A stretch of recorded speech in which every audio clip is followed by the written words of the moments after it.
how to use reason and faith, the extreme importance of using reason and faith, teaches many, many major themes. You know what I was taught when I became a convert?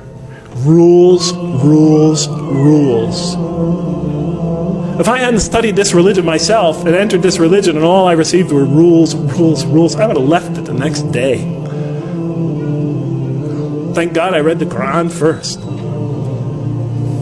If we're going to draw these indigenous people, our own children, that second, third, and fourth generation, those converts and non-Muslims into this religion, let us begin by following the model established by God himself through his prophet Muhammad. Peace be upon him. As he once said to Mu'adh bin Jabal on his way to take the dual leadership of the community in Yemen, he said, as you all well know, he said, first teach them that there is no God but God, and that Muhammad is his messenger. And when they have fully understood that, then teach them how to pray. And when they become consistent in that, and they've developed in that fully, then teach them about fasting during Ramadan. And then once they've accomplished that, then teach them what? About paying zakat and making the hajj. And so forth and so on. He said, make things easy for people and do not make them difficult, and inform them of the glad tidings and do not repulse them. I mean, you've all heard it before. You've all heard it before. Do we practice that here? We're trying to win these kids back over to this religion. We're trying to bring a community of people into listening to this religion, and the first thing we do is get them in that door.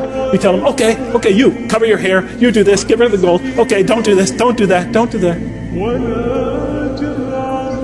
I don't mind telling the people what are the Muslim behaviors or whatever, but that's become we are obsessed with only that.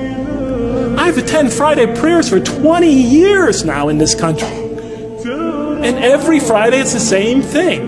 The speeches are either political, about Muslim politics, or they're about rules and regulations, or somebody's diatribe about, problems going on in the Muslim community. They never discuss the other 97% of the Quran. Virtually never. Or else it's just brief allusions to that. And be tolerant.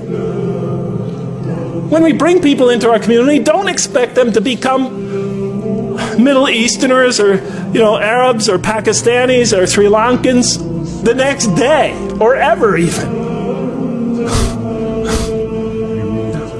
Give them time to grow into the religion. Give them the space to grow. Give them the room to grow. Give them the right to ask. Give them the right to question. Give them time to develop. The Quran gave them 13 years in Mecca, and then slowly but surely brought them along after that. We always put the cart before the horse. Give them time. If our kids come to our community not so modestly dressed, it's better that they come than not come at all. We have to start, if they have this or that problem, if their behavior is not perfect from our particular perspective, it's better that they come and hear the message. It's better that they work out for themselves what it is to be a Muslim in America. Because that's the generation that's going to have to take this into the future. It's better for them to be among us than not to be among us. If the Prophet and his companions adopted our approach, there'd probably be no Muslims today. How about the time the man came and he urinated in the mosque, in that famous hadith report? The companions were ready to kill the guy. The report says that they already had their hands on him. How do you know? Because the report says the Prophet said, let him go. Go get some water and pour it over it. You've been sent to make things easy for people, not to make them hard.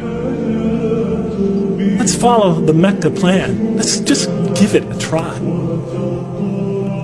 Do I think, because I've said this to you today, you're going to go out and try it? No way, Jose. But if some of you here care about your children, if some of you care about the people of America, want to bring them this message, then I beg you to give it a try. Establish a mosque, a halfway house, call it whatever you want. Make it so that people who feel shy to come to the regular mosque will come to that as they are, to hear the message and to pray, even though they're not perfect, even though they may have flaws that you think